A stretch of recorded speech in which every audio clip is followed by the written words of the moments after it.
Call the meeting to order for the Carver Finance Committee for February 28, 2022. Can we all stand for the Pledge of Allegiance? I pledge allegiance to the flag of the United States of America, to the republic for which stands one nation, under God, indivisible, with liberty and justice for all. And if we could all continue to keep Shane in our thoughts and prayers, that would be great. His grandfather got to see him last weekend.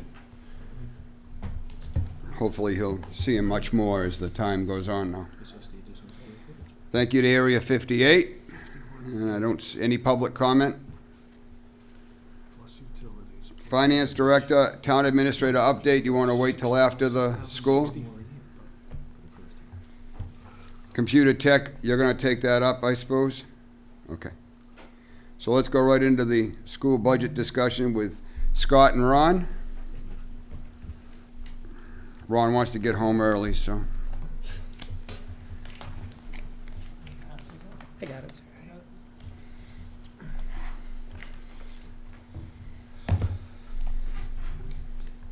Thank you. Hey, Ron, thanks. Thank you. You know, EMS put these in a nice binder and everything for us. Try to save some money for you. Huh. Black and Appreciate white it. with staple. Wow. Good evening, everyone. Thanks for having us here.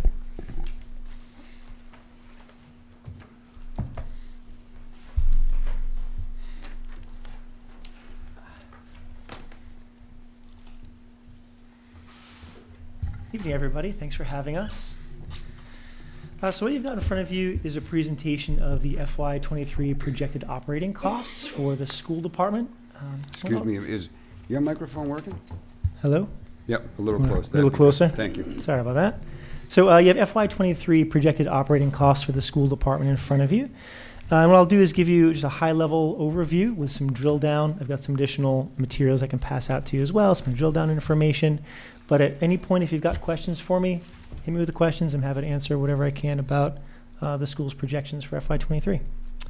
So slide number 2, I thought I'd just take a minute to talk about priorities for the school department. Ultimately, your budget supports all the priorities for the services and education in Carver. Obviously, our primary goal is to maintain our level services for all of our students. We're also working to support recovery from the pandemic. Students had less time in education during this pandemic. There's just no two ways around it. So you'll see components in the budget supporting additional services for kiddos, and I'll outline those as we go through. 2 other items are important priorities for you to keep in the back of your mind. One is the educational blueprint, which is essentially the strategic plan for the school department. It focuses on 4 major objectives: supporting safe schools, engaging with the community, enhancing teaching and learning, and leadership, policy, and financing. That drives all of our decision making, and that really helps us determine our priorities when it comes to our budget. And lastly, it's the continued development of the pathways over at the middle high school. It's been an ongoing focus for the school department for a couple of years now. It's an opportunity to really build some new innovative programming over at the middle high school with really 2 goals in mind. One, to continue to give kids a 21st century education, be competitive in that regard, but also to help attract kids and keep kids here in Carver. In 2022 and beyond, there's just lots of educational choices for families. Whether we agree with all those choices or not, they're out there.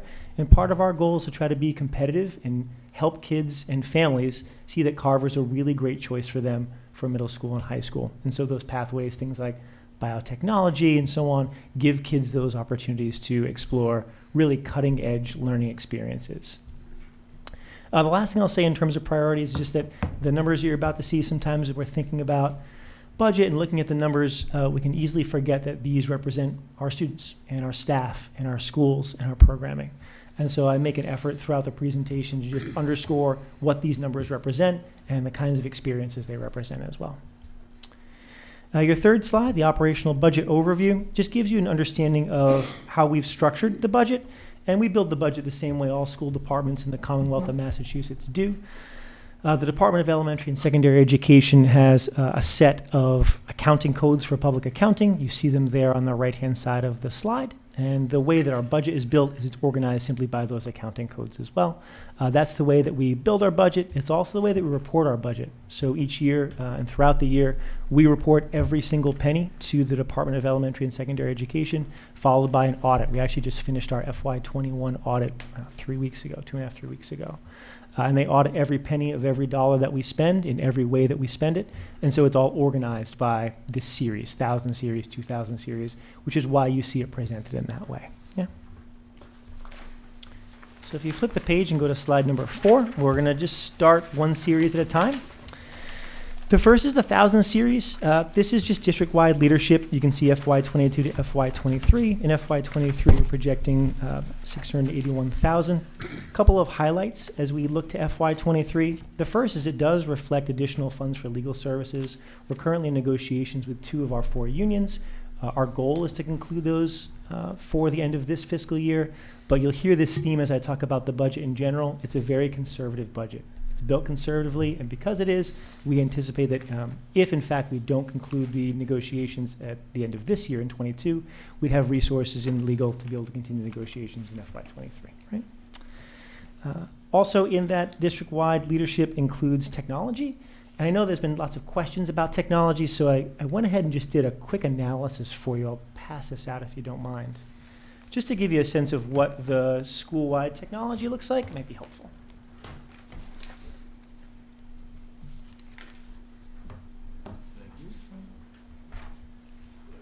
So I just ran a drill down analysis, and I know you don't, this may be more about technology than you ever cared to know about, frankly, but I think it's more than less. And it just breaks down some of the costs that you see for the school department in terms of technology. There's essentially 3 buckets for technology here in Carver. There's town-wide technology, which I know Sue will talk about later today. There's capital, and then the last one is the school department. So what you've got in front of you, I won't go through every line with you, but what you've got in front of you is essentially the big cost that we have when it comes to capital. The large comes to technology, excuse me. The large majority of our technology cost is actually in software. We have a number of educational softwares.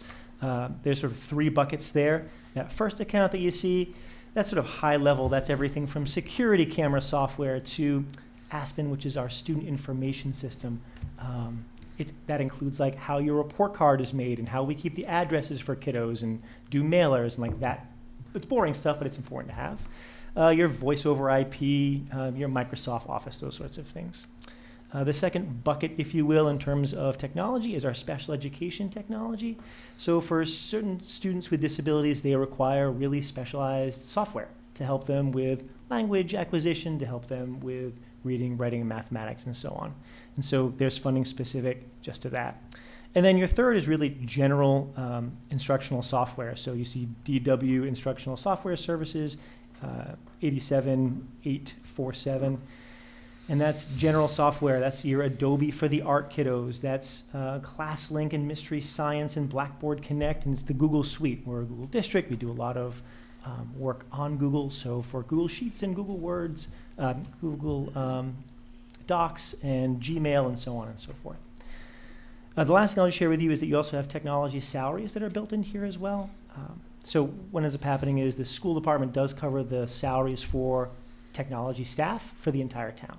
So technology director and all the technology staff. And in exchange, the town essentially covers the operation and management staff. And so, you know, the maintenance staff, the director of maintenance and so on and so forth.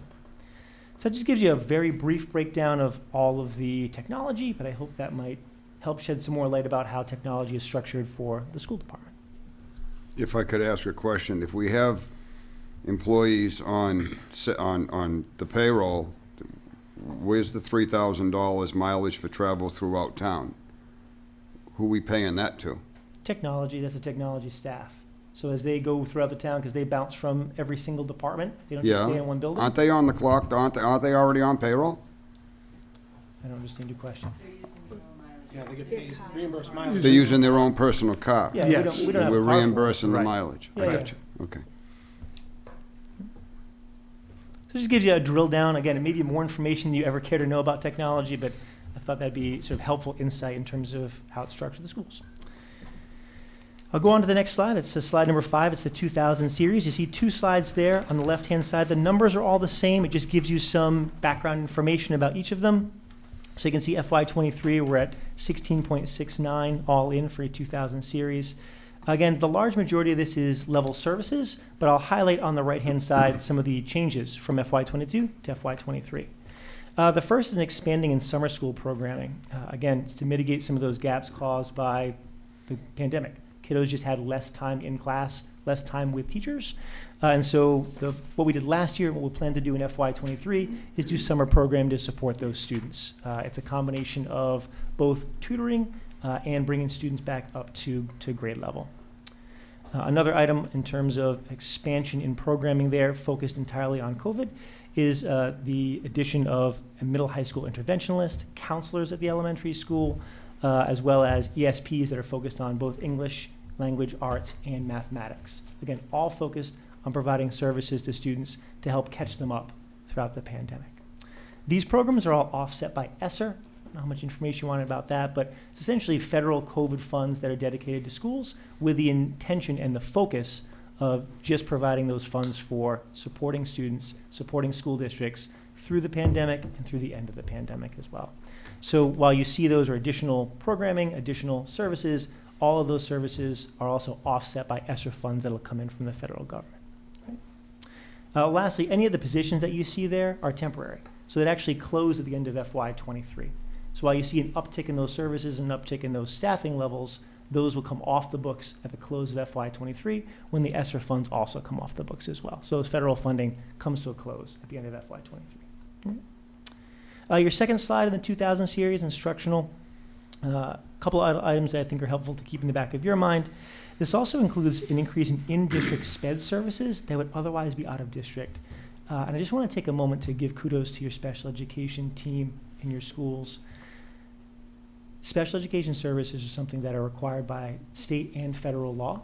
And no matter what the service is, a school department has to provide those services or has to pay for those services outside of the district in specialized programs. And what you see here in this FY23 budget is an additional cost to provide services here in district. And you'll see later in the budget that we're actually reducing some of those costs outside of the district. That means we're having kiddos who typically would have been served in a specialized program outside of Carver, being able to be served here in Carver. I think it's just a testament. I'm not a special educator, I'm the finance guy, but that's a testament to the staff that you have and the programs that you have here in your schools to be able to provide those services here. It's good for kids, and ultimately it's better for your financial bottom line. A few other items that are reflected in your 2000 series, additional materials for your engineering culinary pathways programs. Those are the pathway programs I talked about, the middle school, high school. And you see some of the instructional software, Adobe, IXL, and those sorts of things. Your 3000 series is support and other services. DESE actually builds this as like the hodgepodge, right? So this is everything from nursing to transportation to athletics. I know, Alan, you and I have talked a lot about transportation. You sort of had brought some questions to my attention about, what does your transportation program look like? Why don't you guys go out and contract it? So I went ahead and just did an analysis for you as well on that. I'll pass that out and maybe take a few minutes to talk transportation with you.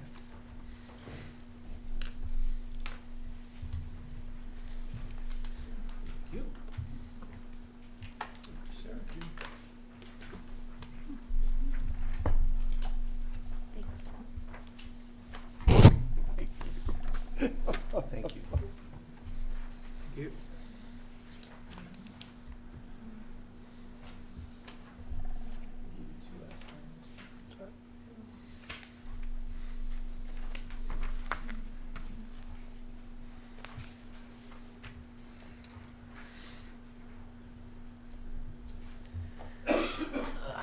So I mentioned at the outset that DESE does essentially an audit of all of our money. They do it for every single school department in the Commonwealth.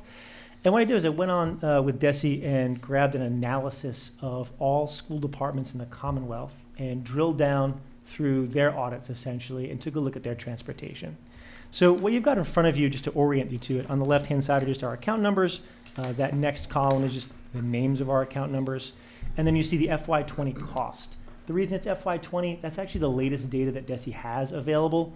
They do FY16 to FY20. It's a 4-year period. They're a big bureaucracy. It just takes them a long time to sort of keep up. So it's a few years in arrears, but it gives you a good snapshot, right? So you see the FY20 budget that you've got there. The percentage allocation to CDL is just a percentage of that money that's focused on your busing program. So your busing program is the large majority of your transportation cost. That gets your kids to and from school, obviously, to their sporting events and to their field trips and those sorts of things. But we also have transportation programming that's really specialized. So kiddos who are in wheelchairs, or students who, 1 or 2 students who might go to a collaborative or go to a specialized program, they'd go in a van or some other things, right? So that accounts for the difference between the buses versus all the other programming you'd have for transportation, obviously. So that far right-hand column just gives you your total cost. You'll notice that most of those are 75% with the exception of the bus salaries, because that's the salaries we pay to bus drivers, yeah. If you follow your right-hand column down, you can see $575,000 is roughly your cost all in, and then you roll in the insurance and the cost for new buses. So capital plan, back in 20, it was actually $79,500. I rounded up to $80,000 for us.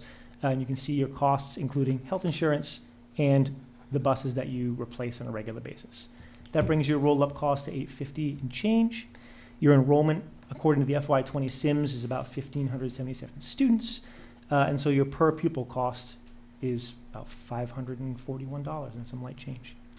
I then took a look at an analysis for the entire state and found that the statewide per pupil cost just for transportation is $650.67.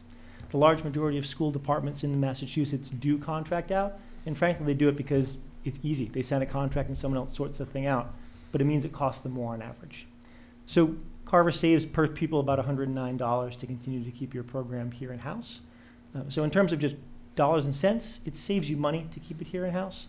In terms of the program you give, your bus drivers and your van drivers, for the most part, live here in town. They're taxpayers, they're family members, they know your kids, they know your schools, they know your community. And so you can't really put a price on that service, but either way, you get better service and you generally get it for a cheaper cost. That's, again, maybe more information you've ever wanted to know about transportation in general. I just know, Alan, you and I have had a lot of conversations about transport and about, do you put it out to contract? And I knew from my experience that you get a better service for sure. And typically in my experience, it is cheaper, but I wanted to run down and do the drill down analysis for Carver to show you the data behind it as well. I appreciate that, because this sheds, a lot of light on the question, and it's not just my question, it's a question that I've had asked of me. Sure. So to look at it this way, obviously not all 1,577 kids ride the bus, but we take averages, so I get where you're going. I get all of that. So I'm glad to see that. I appreciate it. This took time to do this and shuts me up for a while. Happy to do it, to do the analysis. Both, believe me. I appreciate it, thank you. Of course. Other things in the 3000 series that are helpful to keep in the back of your mind. So again, you're going to hear some themes here. There's some COVID-related services that are in there, additional health assistant, additional COVID nurse. You'll see that in the budget, but then it'll be offset by those ESSER grants that come in and then roll off the books in FY23 when the grant rolls off the books as well. Additional summer transportation for those additional summer services, also supported by federal ESSER money, also rolling off the books in FY23 at the conclusion of FY23. This also reflects an increase in athletics costs. And that's just a straight increase in athletics cost to cover a hockey program. If you want to know more about that, I can drill down with there as well. If you want me to move on and just get to the other stuff, I can. I'm going to ask questions about athletics afterwards. We can do it afterwards if you want. I'll pass it out now so you can chew on it and have informed questions. Be respectful of your time. So what you're getting here is just a drill down analysis of all of the sports programs run by the Carver Middle High School and break it out by the kinds of services that they need. So equipment and referees and transportation, coaching costs and so on and so forth. What I'll do is I'll give this to you now and then we can have some specific questions if you've got. Thank you. Thank you.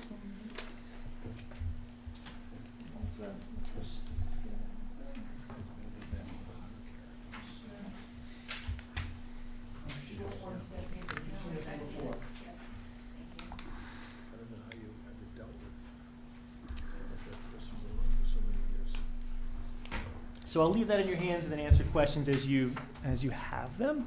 And I'll move on to the 4000 series. That's your operational series. The majority of your 4000 series is custodial services, supplies, cleaning materials, and so on. We actually had reduced staffing costs as a percentage going into FY23 just because we had retirement. So we had top step folks coming off the books and first step folks coming on the books. In addition, we have 2 COVID custodians, which are both offset by ESSER. Again, my theme with ESSER, you see an increase in FY23 offset by the federal government, which will come off the books in 23 at the end of 23 when the federal funds come off the books as well. New gas contract pending is in there as well, but that's a long term. Your 5000 series is something different, though, I want to spend a few minutes on. So you can actually see a pretty substantial reduction in FY23's 5000 series. That's your fixed costs and benefits. It's insurance, it's retirement, both health insurance and liability insurance, auto insurance, those sorts of things. So we've been working closely with the town on an updated financial forecast and revenue model. And ultimately, the model reflects just the best practices we have here in Massachusetts over the past couple of years, which includes a shared cost model for health insurance. Carver is one of the only towns and school departments, at least that I'm aware of, that have had your health insurance in the operational budget of the school department. And while there are certainly advantages to that model, one of the big challenges there is that, as you all know, paying for health insurance, any fluctuation in health insurance can be really dramatic. And having a significant fluctuation in health insurance in a single department means that that could potentially draw from services and programs for kids. So having it as a shared cost, just like you do with all insurance, essentially spreads out that liability and spreads out those fluctuations as well. The same is true with Plymouth County actuarial costs. So for your Plymouth County staff members, they don't pay into NTRS, they pay into Plymouth County, and you have an actuarial cost that's billed every 2 years. It's a straight number that's billed to the town and school department. Again, typical practice is that's a shared cost versus a cost that's sitting in a department. So my hope is that in the next week or so, Finance Committee and Board of Selectmen will be able to take a look at that financial forecast and revenue projections, and you'll see more detail behind the revenue and shared costs there. But I wanted to reflect that here in our operational costs. Assuming that's approved as developed, our operational costs would look as you see there, essentially down 11%, 11.5% here of what it was in 22.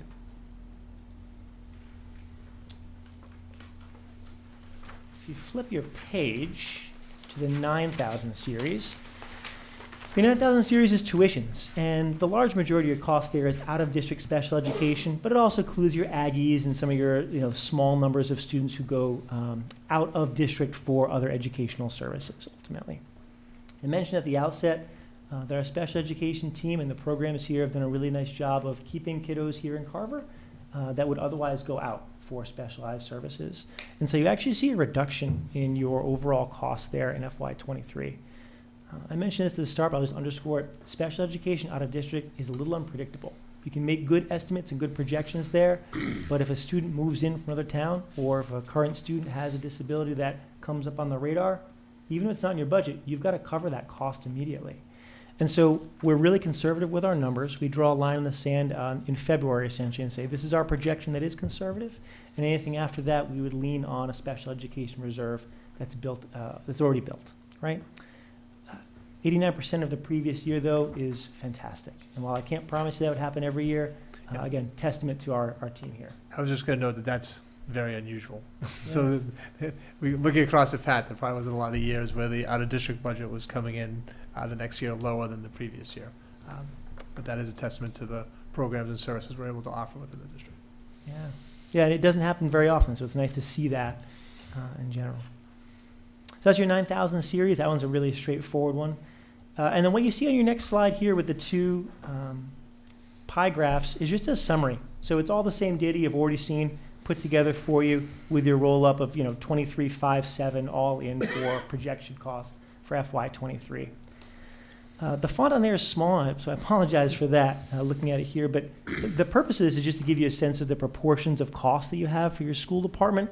Typically, you want to see between 2/3 and 3/4 of your operational costs be focused on that 2000 series, on teaching and learning, educating kiddos. And what you've got here right now for FY23 projections for the Carver School Department, you have an efficient operating budget, a really low proportion of admin costs, and a low proportion in tuitions, which is, again, that's where you want to see your pie graph look, with the largest majority of your costs being teaching and learning and student support. If you go to your last page, you see the FY23 revenue overview, some next steps. Again, I know you all know this is the Finance Committee, so your primary source of revenue is the town of Carver, plus Chapter 70, right, plus your state aid ultimately. In addition to that, though, you do have grants and school choice and circuit breaker and user fees. Those are really secondary revenue streams to just offset costs ultimately. Our projections right now is that assuming your grants and circuit breaker and other offsets remain unchanged, and assuming that the town ultimately approves the financial forecast and the revenue projections, what you'd see here would be a balanced budget. We're still awaiting sort of the final on that, so we're hopeful that in the next week or so that is approved, and we'll have a balanced operating budget for FY23.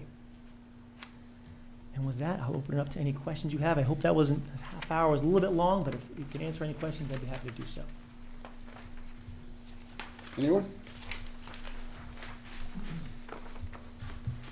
Adam? Yeah, I've got a couple.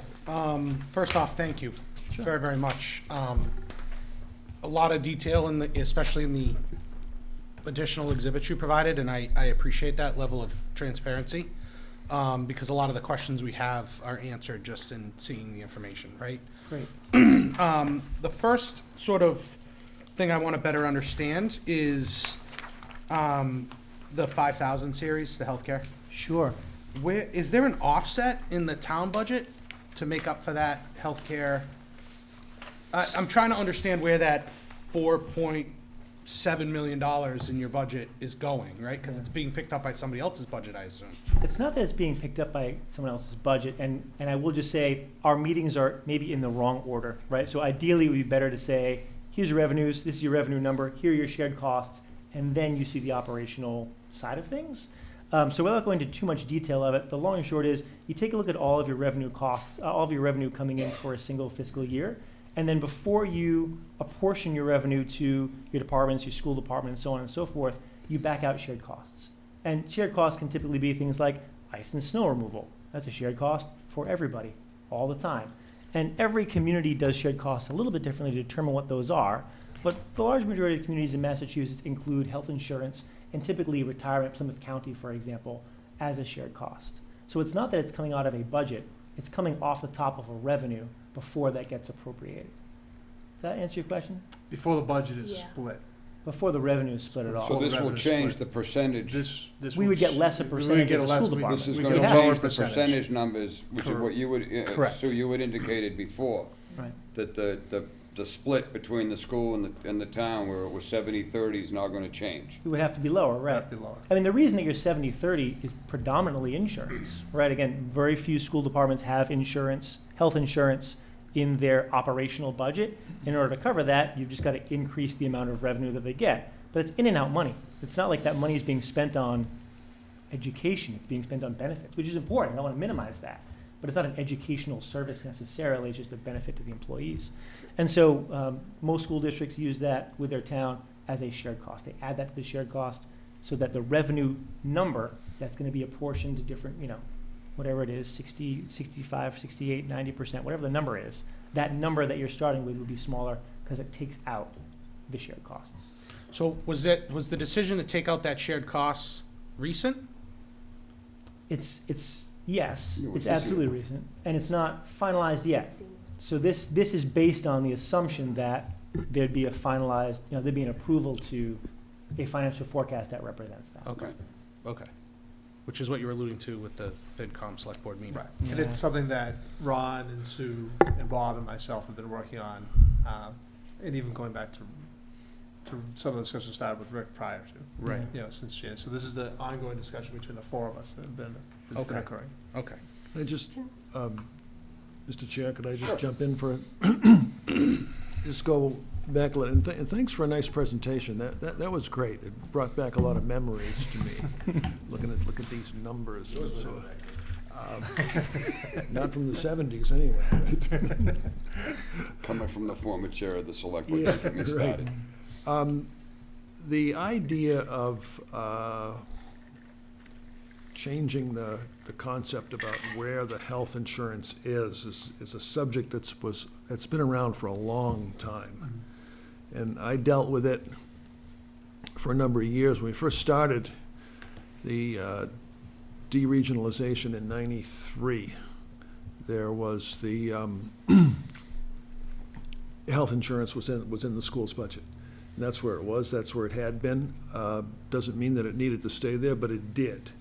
And for many, many years it did. And there was always, especially like after I came back the second time, 2009 to 14, when I was here, there was a lot of discussion about changing that, but it never materialized just because the conditions weren't there.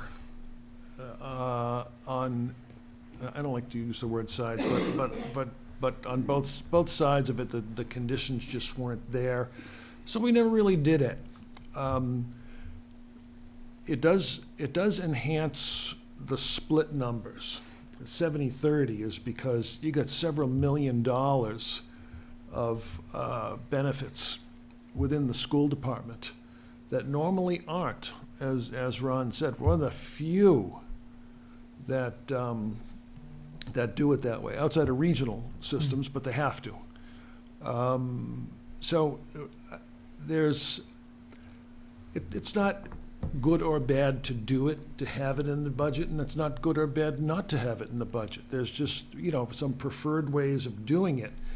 And the other thing about it is, in the end, even if the benefits are not within the school budget, they do get accounted for at the end of the year, which will be reflective in per pupil costs and, average teacher salaries and so forth. Because what Ron will do, and one thing I really don't miss, is doing that end of the year report. So, we do the end of the year report for benefits. You won't go and get it from your own budget. You'll probably talk to Sue or others over here and say, okay, so what was the cost of health insurance for the school department? And you'll get a number, but that'll be reported as a school cost, even though the town paid it. Okay, so that'll be reflective in the numbers in the end of the year report. So I just wanted to go over that real quickly. Point.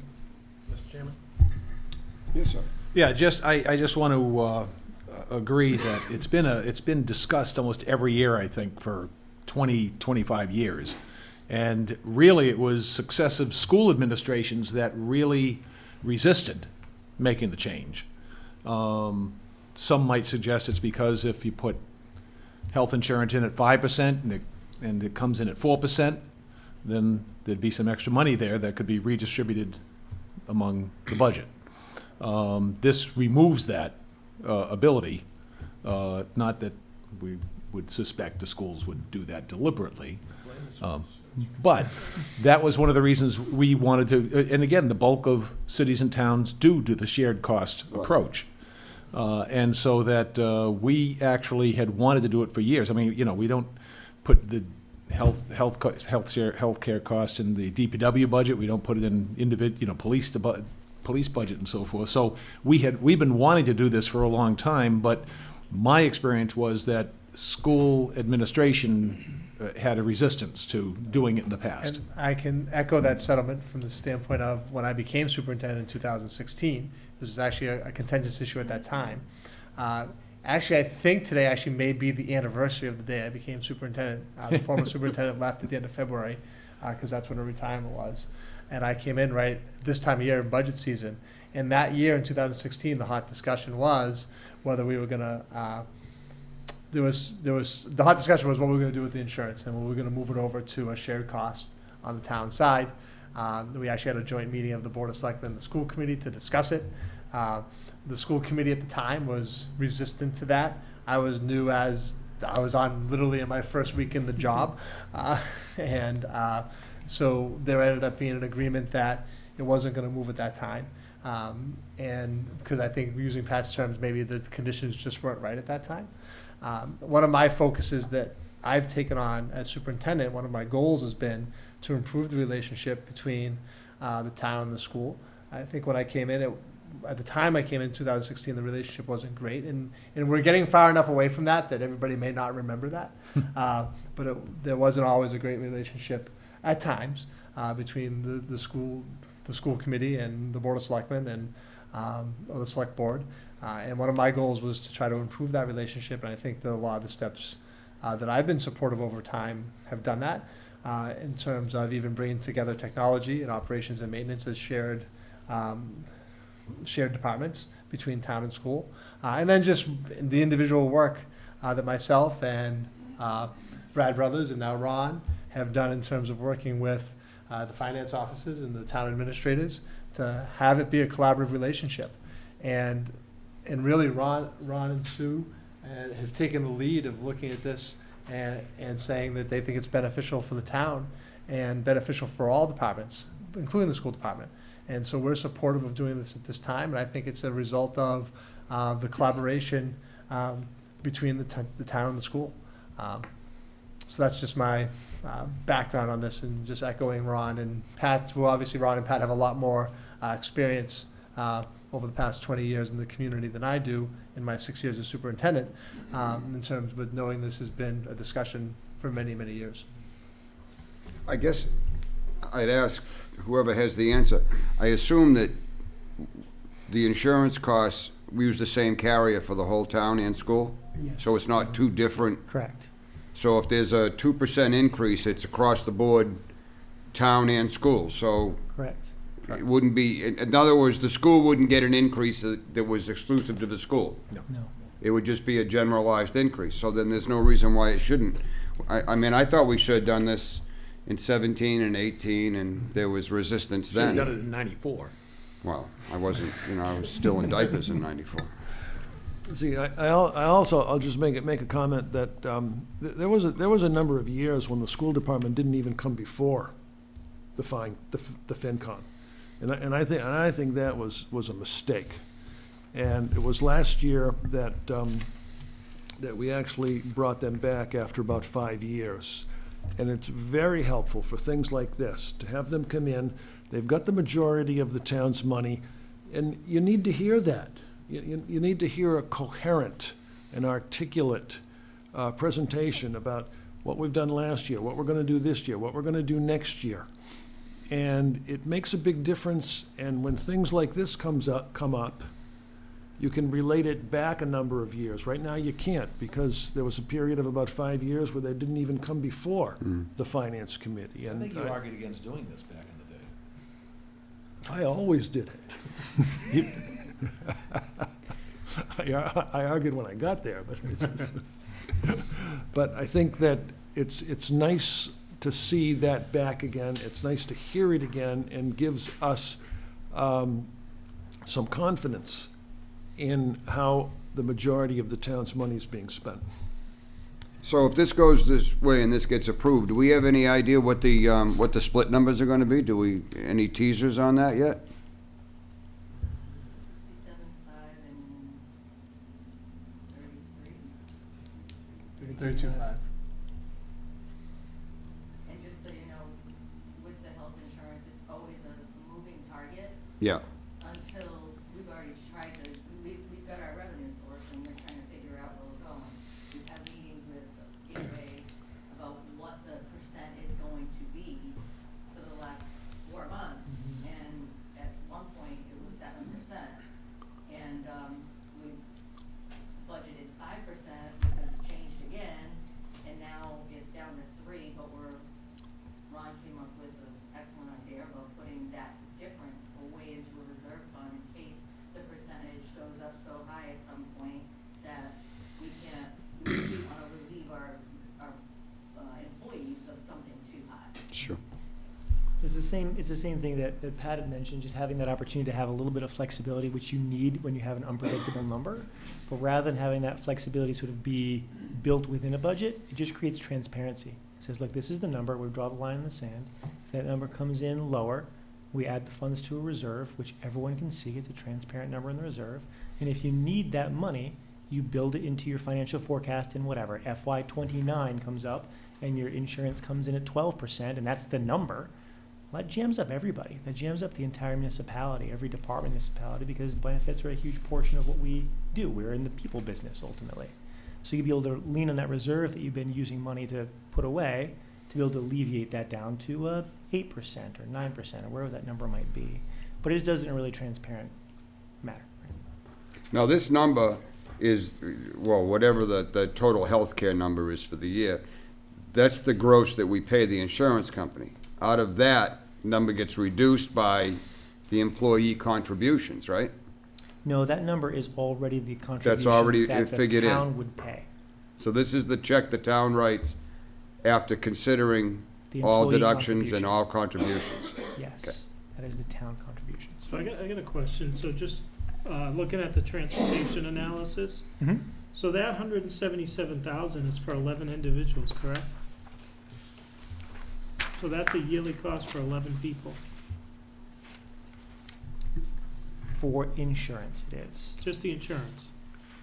When That's we, correct. That's just, and that's bus drivers and an admin for scheduler and Yes. director of busing? So just what the average cost of a family plan and an average cost of a individual plan. I've got it right here. It's yeah. here, I can see it, 1,700 a month for the family plan. Yeah, 600 and, And that's what Oh, the so town that- yeah. pays, that's what the town pays. that's, yeah, That's that's the town's employer proportion. When we're talking the benefits, are you talking all fringe or just health insurance? It's health, dental, eye, not Gotta life. be comp in there, isn't there comp in there? I assume the bus drivers have to have comp, or do the town just cover them? We have That's- liability that's a separate. different- yeah. Liability is separate. But that's not calculated. It's No, not not part of there. this number, No. no. Because they don't pay for their own comp insurance. The municipality pays for their comp insurance. That's through Maya, this one's through Gateway. Blue Cross Blue Shield is essentially the provider there. Can I ask one more question? Yeah, of On this? course. So, I'm just not sure, I'm not up on it. So currently, is it that the employee and the town pay 50/50, or is it 25/75? 2575. And that's for every employee? That's for all the school department employees. I can't speak to the different, For the Yeah, town. and anybody CBAs. hired after 2016, I think, is on the 50/50 deal, isn't that they?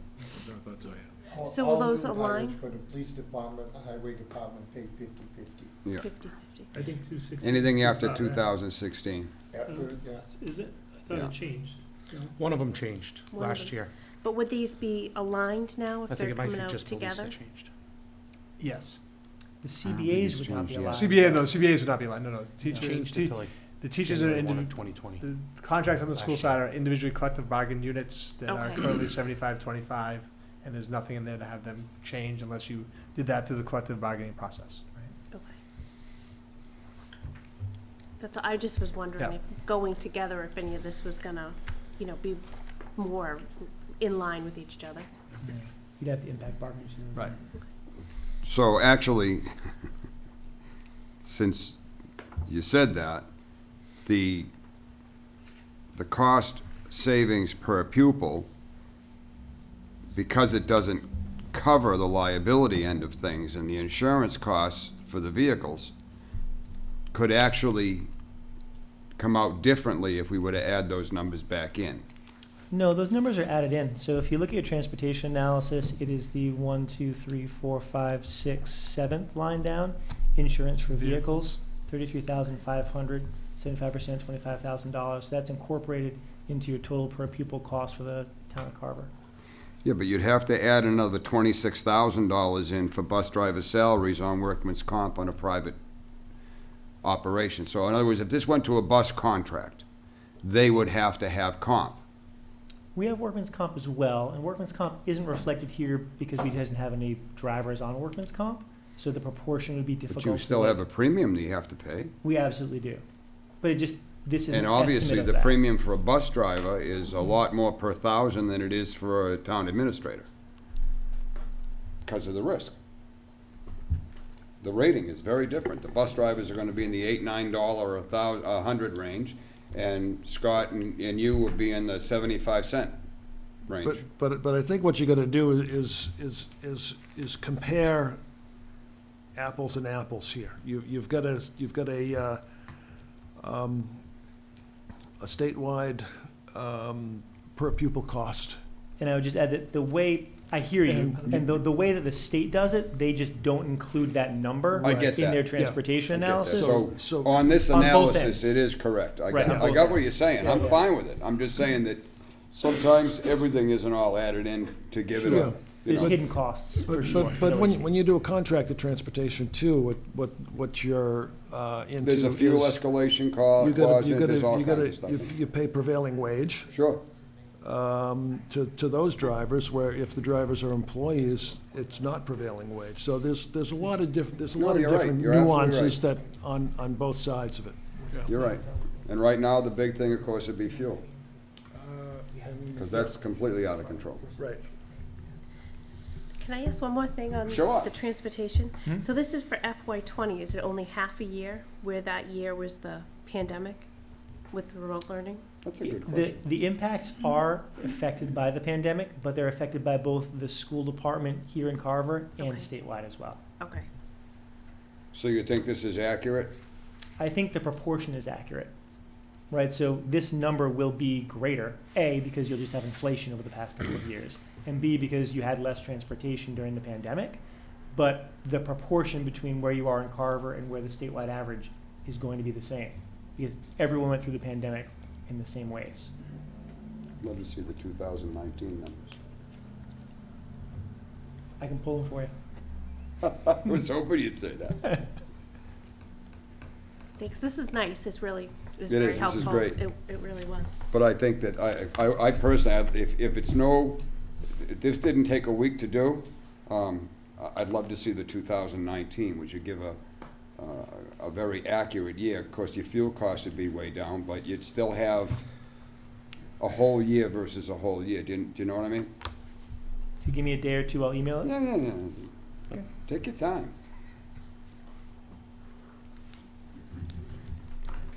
Okay, I'm sorry, Adam. We interrupted where you were going. No, so- it's totally fine, totally fine, all relevant. My next question in regards to the athletic budget, Oh, yeah.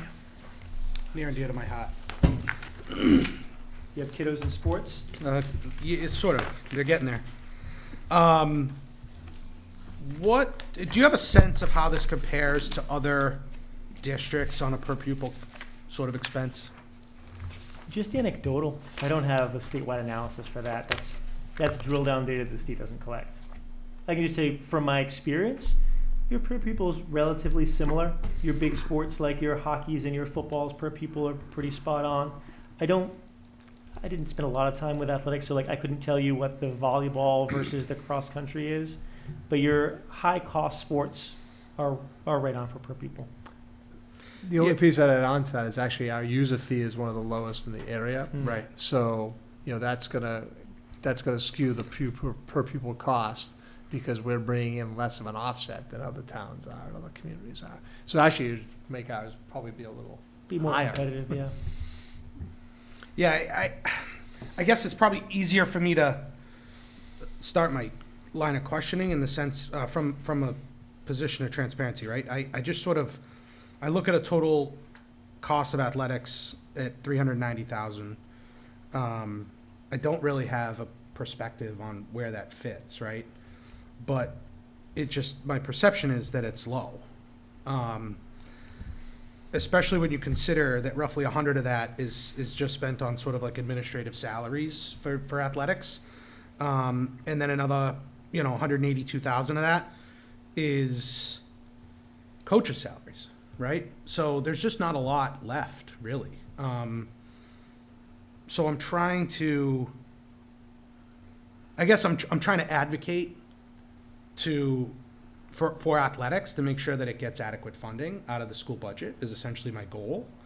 I don't know where the needs are outside of what my perceptions are, right? I look at the product that I see in front of me and say, could this be improved? Could this be a better experience? Could this be, improved upon, and is funding the hurdle, right? As a parent and so I grew up in town, went to Carver High School, as somebody who, you know, when I went to school there, back when Mr. Neef started, there was a tremendous amount of pride in Carver athletics. And it was in part because we were deregionalizing, becoming our own school district.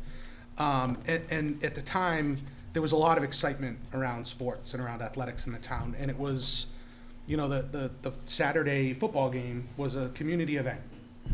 I feel like we've lost that culture and that environment in town, my personal opinion, and I know many of my friends and other parents share it. And I think some of that is attributable to the fact that we don't have the funding necessary to encourage and nurture that community engagement through athletics, whether it's through, you know, well, whatever it is, right? Promotion, video, you know, televising games, you know, all this sort of stuff that helps to bring the community in and engage the community with athletics. It doesn't exist in town the way I think it should. And some of it has to do with, I mean, it's a broad topic as far as where you can make impact and what you can change to try to make an impact. But what I'm trying to ascertain, and I think I know the answer, is that strictly a budget issue? Or is it a priority issue, right? It's simply not something we're prioritizing. I know enough to be dangerous as it relates to, you know, the Booster Club and the things the Booster Club's currently doing and have been doing for the last couple of years to support athletics. So I have some understanding of their contributions as well, and I know they're, you know, they do the very best they can. It's an amazing group of dedicated people, and but it's something that I personally would like to see improvement upon, and I'm trying to understand better if that's budget related and where you, as the business manager, think that budget could be best spent to improve that environment. And if it's not necessarily on your radar as something that needs to be improved, then maybe there's other sort of conversations that have to take place so that we can get there. You know, a lot of what I'm saying is my perspective as a concerned citizen and a parent, and less so as a member of the finance committee. But I think so much of it is tied to a budget discussion. I guess I'll offer a few remarks, but I think they're going to have to be limited because I'm not Sure. the sports guy, right? Absolutely. So I would say your comp here in terms of your total cost, which is $460K, in my experience, and this is not a deep data analysis, just from other districts I've worked in, is comparable. I've worked in some more affluent districts. Is their number higher? Yes. Is it significantly higher? No, frankly. The large majority of your cost is your coaches because, it's, again, we're in the business of people, right? Big people teaching little people is kind of what we do in education in a nutshell. And that's teaching them calculus or teaching them how to throw a football or basketball or whatever it might be. I'd echo Mr. Neef's sentiment, though, about the fee. More often than not, districts increase their fee to try to get more stuff. And I think that it's a testament to Carver to keeping that fee low. That's about creating access for all kids, right? So whether or not there's a priority that you want to work with the athletic director and the principal on, and you're passionate about it, I would just say, yes, let's find those priorities and let's find ways to help support them. And I'll talk about one example here, but I would caution trying to get more money through fees and those sorts of things. I think it's detrimental to student access to these programs. In terms of my perspective on the athletics, the one example I'll give you for FY23 is hockey. And I'm going to give you, again, maybe more history than you care to know, and know that I have degrees of separation on this as well. So my understanding is the boosters have historically supported paying for the co-op hockey program. We don't have a lot of hockey kiddos here in Carver some years, so Carver is typically co-opted with Wareham. Wareham pays some, Carver pays some. They run a single team, essentially. And it's proportional cost based on how many kiddos are on the team. Carver has a lot of kiddos, we pay more. Carver has fewer players, we pay less. Historically, the booster program, and it's evolved over time, had paid for that because they originally had paid for it. That had been a group years ago that came together and said, we'd like to have a hockey team. We didn't have one. Here is money. Make a hockey team. Add, rinse, repeat for years and years and years. And that's been up to FY22, after this fiscal year. One of the challenges, though, is that you've got a booster program paying for a a core program to your athletics, right? Hockey is a sport just like soccer is a sport and like football is a sport. And so I work with the athletic department, the athletic director, the principal to adjust their programming so that you have an increased cost to your athletic program. This is more money than you spent in FY22, so that the booster club doesn't pay for your hockey program. It shouldn't. That's not the right thing for boosters to pay for. Now, what should the boosters pay for? That feels like a conversation with the athletic director and the boosters and the principal and decide what the priorities are. And you guys decide what you think is the most important thing that they need, and the boosters pay for that thing, right? Add, rinse, repeat. But that should be a thing that, in my humble opinion, is generally for all kiddos, right? That they should support not just the hockey program or the football program, but like athletics. You find to buy things that are important for all kids. My point is the way that we structured your budget for athletics in FY23 allows them to do that. So that's a single example, but that's the one way that, in terms of the finance department, we can support freeing up resources that can be targeted on whatever those priorities are. What those priorities are, it's sort of out of my lane to offer. Yeah, and I think, even as you're talking, Ron, which I appreciate it, I think some of my questions or concerns are probably better directed at the school committee. Well, and I was going to bring this up, that really, I don't think this is a budgetary issue. I think one of the things you're addressing is really a priorities issue. It is and it isn't. And really, the town's actually been very supportive of the athletic programs. And I don't know what you're thinking about in terms of like facilities-wise, but most of those are going to be capital expenditures. We've just put in a brand-new football field and stadium. We have a brand-new elementary school with a beautiful gym. We have a new, almost new gym floor at the middle high school. The town has put a lot of effort and energy into supporting the program financially. And I think the things you're talking about would actually be pretty short money. So I do think, I'm not saying budget's never a consideration, because budget's always a consideration, but I do think it might become more of a priority issue. And I'm not saying I agree with all the statements that you made. Sure. Yeah, so I'm not saying this to say, yeah, I agree with you that there we have a real issue in terms of spirit and people wanting to be involved. And I'm not, but if we did accept that, I actually feel like that's more of a community issue as well, where you have to look at the youth programs. You have to look at a lot of things. It's not solely just what's happening at the high school. I think it needs to be a much larger community discussion, which I'm more than willing to be involved in. So I think what you just said is, sort of sums up and accomplishes what many respects it's putting the cart before the horse. Mm-hmm. My questions are, because I don't, if we walk down this road of making these changes and implementing these changes to try and change this experience for athletes in town, I don't want to get 20 steps down that, or 20 miles down that road and talk to people about budgets, right? So that's part of the reason why I'm asking the question, is because I've had some of these meetings and had some of these discussions with individuals that are involved, and a lot of times the conversations lead to a topic of budget. And I agree, Mr. Neef, that I think a lot of it has to do with perception, but also priority. And it's about focusing on the right things and doing what you can with what you have available. Mm-hmm. And I think it's a matter of perception or personal opinion as to whether these types of changes need to be made or implemented, right? And so the one thing that I think of in terms of like a budgetary item that I know other school districts have, and we might be far afield here, so anybody can pull us back in if you want to. Some of your larger districts really have, they have a promotional arm. They almost have like a marketing team. So that's a budgetary item. So the Plymouth Public Schools hires a person that in essence, they market the Plymouth Public Schools. That's what they do. That's their job. They come every day, and their job is to market what happens in Plymouth. Now, Plymouth's a lot more schools. It's 2 high schools, a couple middle schools, several elementary schools, so it's a larger scale. But there are a lot of districts that have taken on that type of position. We've talked about that a little bit. That would be a budgetary visit, because now you're talking about a full-time person, full-time salary that we maintained over time. We just looked at the insurance costs, and so what does a position cost? $50,000, $70,000, $80,000, $90,000 a year to have someone who's actually a marketer. But I do think a lot of the schools that you're seeing that type of promotional thing, that position exists. And generally, it's not just for athletics. It's really the school system, and it's something we have talked about as a school district, and and things there is a reality of things have been tight over the past several years. And many years we're like, our goal is to maintain our current level of staffing. And that's been our goal. And yeah, so we've made choices of, we're gonna maintain our classroom teachers and maybe not be able to add a marketing position or other positions. So I think that's where budget would become an issue. But still, you're still talking,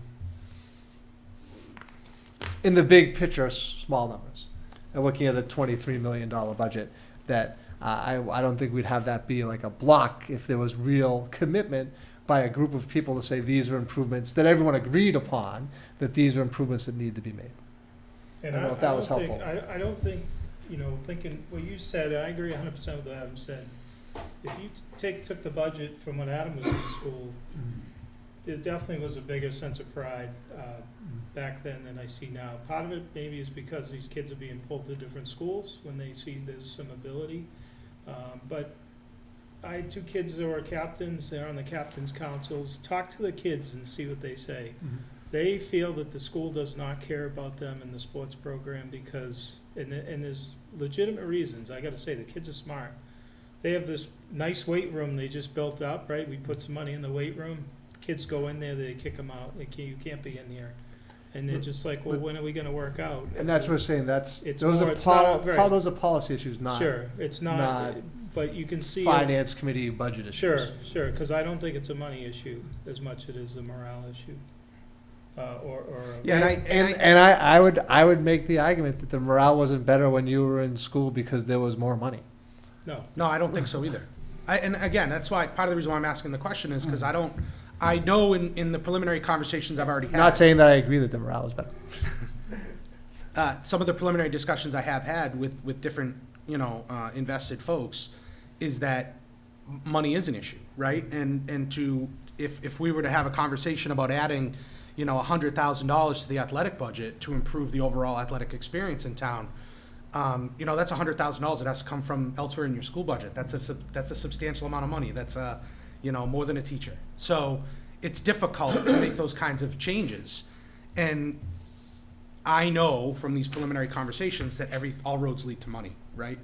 And so part of the reason why I bring it up here, which might not be the most appropriate environment or appropriate time, is because I want to go right to the source and get a better understanding of whether this is a budgetary issue or something else entirely. Because a lot of the other things can be resolved with a dedicated group of invested individuals and a willingness to collaborate.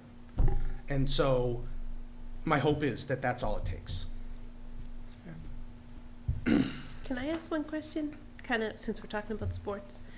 When they built the field, that AstroTurf field, how come we didn't put a snack shack on?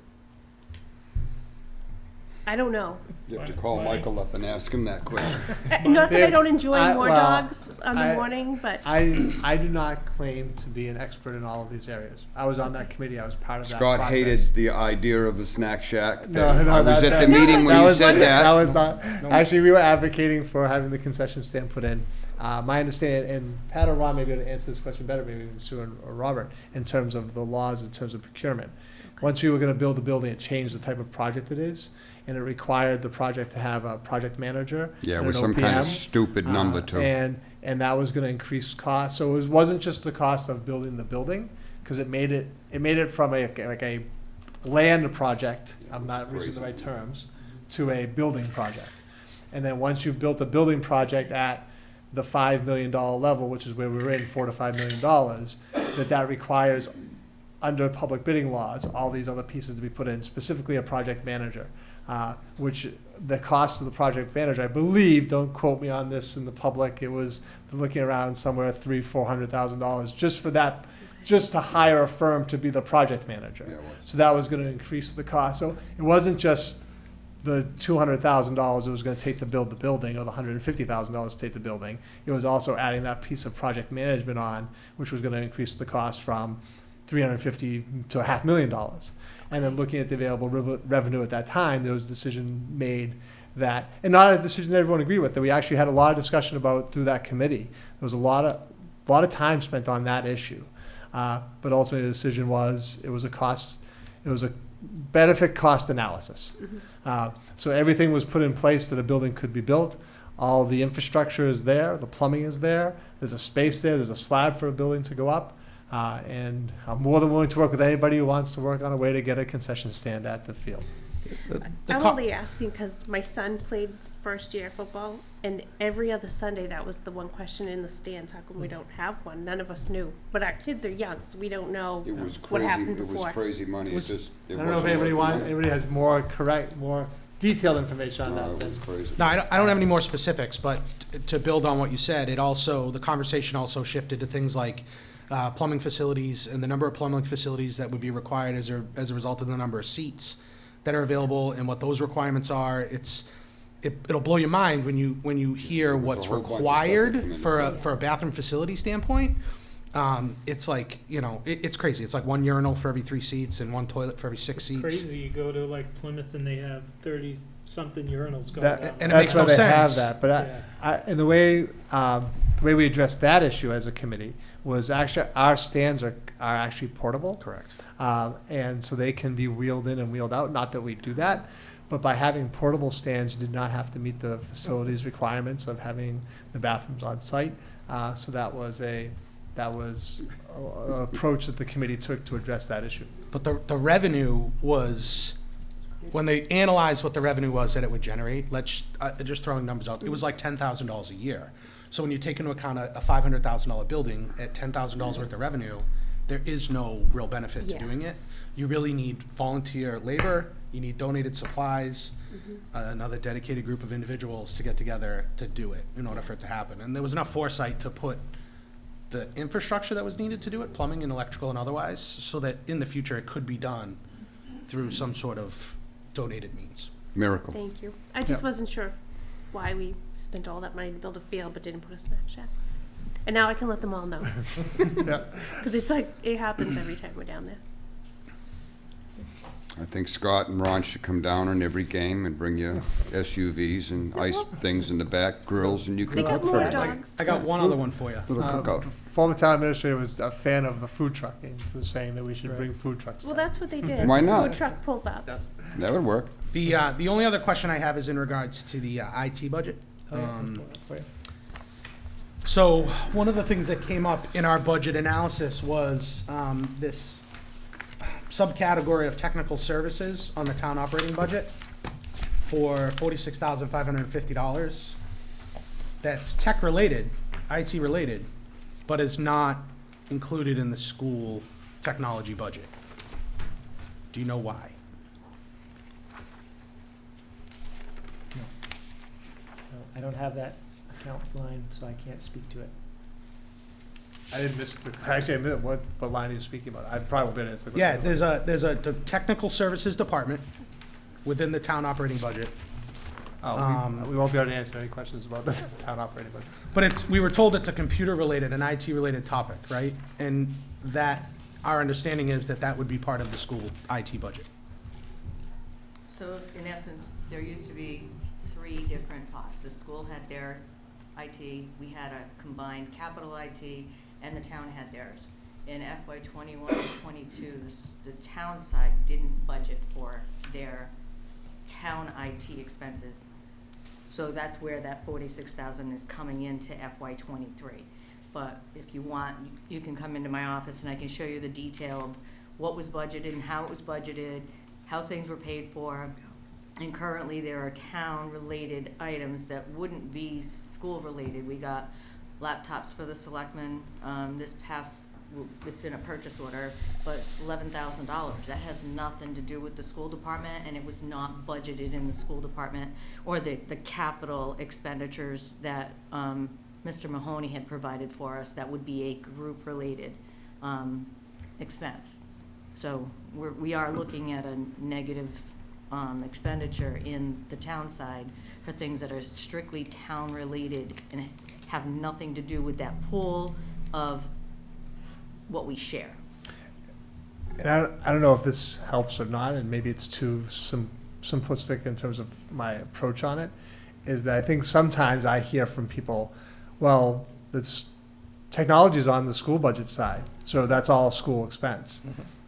So the technology salaries are on the school budget side of the people.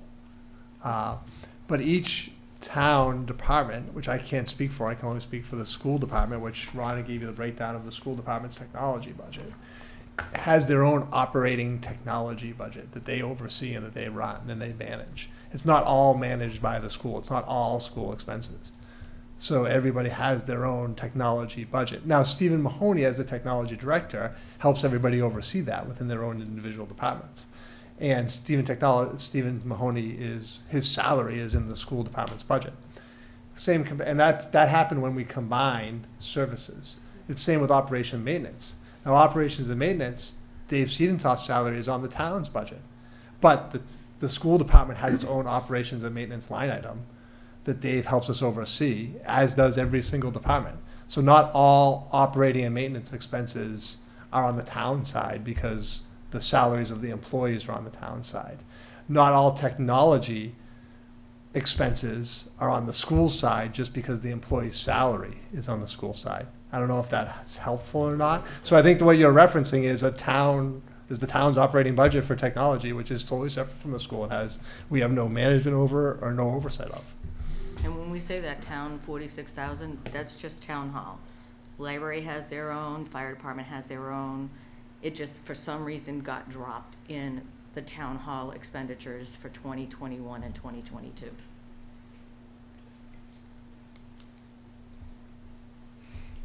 I don't know if what I said was helpful at all. No, it was, because you're 100% right. There's costs associated with technology in each one of the individual departments, right? Right. The permitting software is not part of your budget. Correct, right. So it totally makes sense. That does, and it's a necessary clarification, because you're 1,000% correct that the public perception is that 100% of the technology cost is part of the school budget. Right. Yeah. And so I think making that comparison to operation and maintenance is a good comparison. Just because the operation and maintenance staff lives on the town side of the budget, that doesn't mean all operation and maintenance expenses throughout the town of Carver are on the town side of the budget. Right. You know, the school obviously has a significant operations and maintenance budget. I just feel like when they combined it, they really didn't take a good look at the big picture. It's like our software expense, that's the town the town accountant's budget pays for it, not the school department, but the school department uses it. So there's a lot of things that you could. And so I can actually address that a little bit, because I was part of that process, is that we didn't look at any of the operational budgets. We just looked at the people. So when we apportioned who was where, we apportioned where the people were and who was paying for the people. Right. We never actually took a global perspective and said, okay, here's all the money that the town spends on technology, and this should be in this budget, and this should be in this budget. So like theoretically, if the Wi-Fi needs to be upgraded in this building, it's not gonna fall on the school to do that. No, Correct. should it? Correct. Should it? Correct. And actually, I don't know if Sue wants to address this. I don't know if we're going too far. Is that I think one of the things is to create like a town-wide, above the line shared cost for technology. And let's identify the things that are a shared cost, like SoftWrite, and have that be paid for before we do the split, before we do the revenue split. So would it be an equal They should be allocation? combined it should be the bottom line. If it's a shared cost, then it should be a shared cost. Right. And the only problem that I think everybody has with this whole computer technology and the upgrades and so forth is because it's in so many places within the budget. Right. And then you Makes hear, sense. People try to recollect, well, wait a minute, when we combined O&M, we took that, you guys are supposed to do all of this, how come we're still paying for this? So it got confused. I've never had a problem with the split. I've never had a problem with the town hall taking care of the town hall. I have a huge problem with, like last year when there was no money in an account because it was under the assumption that, we don't have to have a budget line item for that because the school's paying for all of that. Turns out that wasn't entirely true. So you get some of this misinformation. I'd love to see a shared cost on town-wide technology, including the schools, and we're done. Then it's simple. Then it's definitive. You can have subcategories if you want to do that. You have a subcategory for this portion goes to the schools, this portion is town-wide. I don't need to know how much goes to the fire department. I don't need to know how much goes to the police, nor do I care. I care about how much is the total cost. And when it's all over the budget, and then some of it's in the school budget, which we don't even address, now it's an even bigger problem. Well, and just like you were talking about earlier, the liability costs, workman's comp.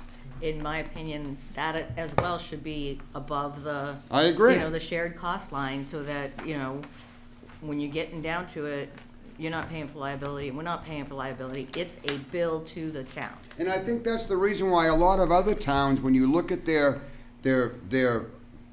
whole pot, and then you break out the school's portion, they're more in the 60-40, 55-45 range, because so much more of they have more shared costs that go into before Paying the up front. split. Right, paying up front. And I think that that's exactly what should happen, so it lets everybody see exactly what's going on and makes life so much easier. Now, once upon a time, before you and Ron will remember and Pat will remember, when, you know, some of these budgets were overinflated because there was the Christmas fund, was, you know, this was the slush fund. And that was money that was put away, and it was done on purpose. And no, it's kind of like the other professional services lines, and you know, we could hide money, and even in a recent prior administration, that was where there was some available funding, and I just think that it makes it very difficult for us to look at this budget and get a grasp on it, and I think it makes it next to impossible for someone that's not involved in the departments to look at this budget and understand it at all. And I'd like to see it be much more transparent. I'd like to see it be much more self-explanatory. And I think it would fly a lot better. I think people would accept the taxes they pay. They would accept so much more because they'd see so much more. But when you start seeing other professional services and a number, and then other contractual obligations and a number, and then IT costs and computer technology costs in 14 different places within 2 budgets, it makes you start to wonder about what's going on here. So I think you'll be happy with the financial forecast model that Sue and I have worked on, and that. I think you did a great job. But what I'm saying is we you know, Sue especially took the time to be able to pull out some of those IT costs that have previously been in capital, that they just aren't capital, they're operating costs. Just to call them what they are, they're operational costs and they're shared costs. For the school department and the fire department and the town, like all the departments use those. So put them above the line as a shared cost before you get your revenue appropriation, and then appropriate from there. So I know Well, a little cart before the horse, but when you see that, I think that'll be helpful transparency for you. I'll give you a classic example. Right now, as we speak, O&M pays $150 a month to Comcast for a Wi-Fi connection at the town barn. Yet on the outside of that building is a fiber cable, and the box says Corning on it, which means it's coming from the school. It may even be coming from the bus garage. So I guess the question that I raised was, why do you have a separate bill when there's already internet cable in the fiber, the dark fiber, I guess you call it, right? Mm-hmm. The fiber Is optic outside the building, and nobody could give me that answer. Dave was going to look into it. So it's silly, but it was a couple $1,000s a year in the O&M budget for internet. I actually have the answer to that question. That's not a live connection. There's it was sort of like we did with the football field. They put the infrastructure there, but it's not part of the ring. So that's why that barn has its own. And the bus barn doesn't have it either? That I don't know. We'd have to go back and, because I actually talked to Stephen That's right next door, about that. right? I did talk to Stephen about that, and he said that is not a live. The one that goes to DPW is not live. So yes, it's there, the infrastructure's there, but it's not actually part of the ring, and that's why they have their own internet bill. Well, maybe we have to find out how we can plug that in. Right, and that's another discussion of what would the cost be to Is it add just that because on? the wire's hanging off in the basement Well, someplace? no, And someone's gonna plug No, it in? it might, I'm sure it's more extensive than that. Yeah. Can I ask another question? Sure. So I understand that we want to put all these things above the line, but for your year-end reporting, that's going to change your percentages? No? It Will you doesn't. allocate them back? Yeah. Okay, we do. that's what I was wondering. There's this formula essentially that pulls off any shared cost that still is appropriated to support educational services in any way, gets reported in a different section essentially. But it's Okay. all reported, rolled up, and then calculated to you per pupil and your net school spending. Perfect. I just wanted to make sure that we weren't going to undersell ourselves on how much we're really spending. Nope, I promise every penny I will tell the state about. No, Absolutely. Yeah, and I think that would work out fine, but I think it would work out great if we did and got realistic on what the numbers were, what the ironclad shared costs are, and that's what they should be. They should be just above the line and, you know. Well, and with this being both of our first year on the budget, I think we've done pretty good at doing our revenue forecast, which Yeah. we'll be showing you, and we do have other ideas going forward. Yeah. Could we get that sheet again? I don't think I've seen it in a few months, the one that does the percentage breakdown and what's above the line and below the line. I think we were waiting until next week. Okay. Because, so I don't know, the Selectmen Finance Committee, you guys have a joint meeting? We have a to- joint meeting on the March. To 8th. provide it to you and That'll give you the full walkthrough of it, Yes. line by line. Yeah. I know exactly which report you're talking about, but I just feel like I haven't seen it since like early fall. So I don't We'll probably get it next week. it's got- not the same worksheet that you normally would get from Meg, that you would have gotten in early fall from, It has like a Mr. blue line at the bottom, Yeah, not yeah. that one? No. Okay. Much cleaner. Much It'll be cleaner. clean and- Okay. and, yeah. Two Sa- pages. Same Well, it couldn't information. get any Same dirtier, information so- presented in a different way. Okay. No, that's good. I got one more. Yeah, I just wanted to say that going back years and years, there's been a lot of talk about getting the shared costs together. And again, without going into detail, a lot of previous school administrations wanted no part of it. Right. So I think it's a very healthy progress that the school administration sees the value in doing it that way. And everybody knows why they didn't want to do it in previous Again, administrations. I wasn't going into any details, I was just saying that I think we're moving to where we should We're be. moving in the right direction, that is correct. I would just add, and again, not to put Sue on the spot, but we've been working together for a few months now, and I think a lot of this effort has just been because we've been really collaborative with each other and sort of work closely together and take this approach that this is the town of Carver's finances. It's not the school department's finances or the town hall finances. This is the finances to provide services for the entire town, and I think that's one of the reasons you see a very coherent, clear, direct process when it comes to building the revenue forecast and getting those shared costs together and putting Yeah, I think that's operationals great. together. I really do. Go ahead. Last thing I think, Promise? we met last Thursday to talk about capital outlay. Okay. So capital budget requests as it relates to the school, I think I have a good understanding personally of what the needs are.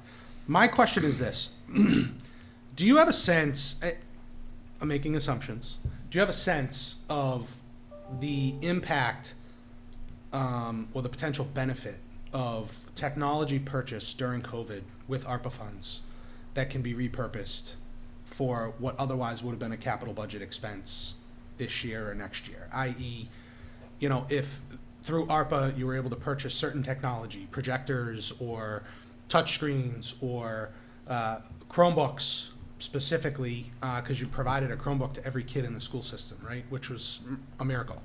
Do you have a sense of if any of that technology that was acquired with ARPA funds can be repurposed and utilized moving forward to alleviate the need for other capital funds? I'll give you a brief answer on that. So if you take a look at the school department's capital request, you'll see that from FY21 and FY22 to FY23, we've actually taken off $350,000 off the requests specific to technology. And that's because the FCC, through the Emergency Connectivity Fund, provided a grant opportunity that Stephen and I applied for, got a $350,000 grant for the town of Carver to purchase Chromebooks. And so what would have been an appropriation request of $100,000 a year for FY23, 24, and 25 is now a request for $0 for the town of Carver, covered entirely by essentially COVID money for simplicity's sake. And those Chromebooks, while they'll be used right now focused predominantly on providing students opportunities to connect to like Google Classroom and those sorts of, virtual learning experiences, have a lifespan of about 6 years. And so for the first couple of years, they'll certainly be used for COVID, and thereafter they're used for the educational purposes as kids and staff see fit. So to answer your question, yes, about $350,000 to At date. least, yeah. Thank you. That's what I thought. Anybody else? Thank you very much, guys. Thank you. Much appreciated. Thank you both very much. Thank you, guys. Pile of paper clips with me. And by the way, we appreciate very much, Ron, Sue, I'm really, I'm delighted that you guys are working so well together, I really am. Been a good team. I think sometimes great things can happen when some new faces look at some old books. And I think that's exactly what we're doing here. We're getting away from some of the old school, and I'm really very happy with what's come out, so. Did we already do computer technology then? Was that pretty much covered? So unless the town administrator has an update he'd like to give us, he's shaking his head. Do we need to vote on that? No? Because no, we don't vote on what? On No, the Technology. Yeah, we can do that. Okay. I just know. Yeah, Do you want me to make a motion? wanna make a motion? I make a motion to recommend to the select board the total computer operating cost for the FY23 budget, $46,550. Second? Motion made and seconded for the computer technology budget recommended to the select board, $46,550. Any further discussion? All those in favor? Aye. Opposed? Okay. We have no topics. Our next meeting date, the agenda was wrong. It's not tomorrow night. It is, because they changed it. It's going to be the 8th. Well, our next meeting date is the 7th. Right. At 7 o'clock. Then the 8th, the following night, is a joint meeting with the select board at 6 o'clock.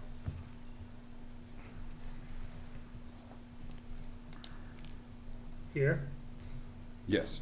We got one on the 7th? Yeah, that's Yeah, the capital. one on the 7th is with us in Capital. And then the 8th is with the select board. And you can extend the invitation to Andy and Marie if they want to join. You had suggested we might go to the schools just for rook space. I was but asking, I haven't heard back from the chairman yet. We could probably make it work here. Yeah. What about that meeting room in front of the police station? The new police station? Geez, that'd be nice. That's a big, that's a good space. Town administrator's right there. We can do that. Let me check. Because it's a special actually, it might work out better for them because it's a special meeting that night that they're calling for us, and I see the agenda's already got, I think it's got 2. It's got planning board, and there's already a couple on the calendar for that night, so this room would probably be in use anyway. So if we can move it to the, I'll find out if there's a way to go live. Do you know, I don't know whether I would have hoped that they would have made the ability to go live from that room. I would assume, but if nothing else, we can get it recorded. Right, okay. But it is a joint meeting, so it's pretty important. Yep, I'll check on it. So, yeah, could you check on that, Bob and Ron? Any other committee member comments? The only other one I would have is,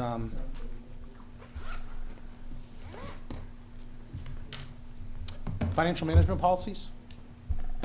Does that have to be voted on at town meeting? Mm, We just vote on it? Just a policy.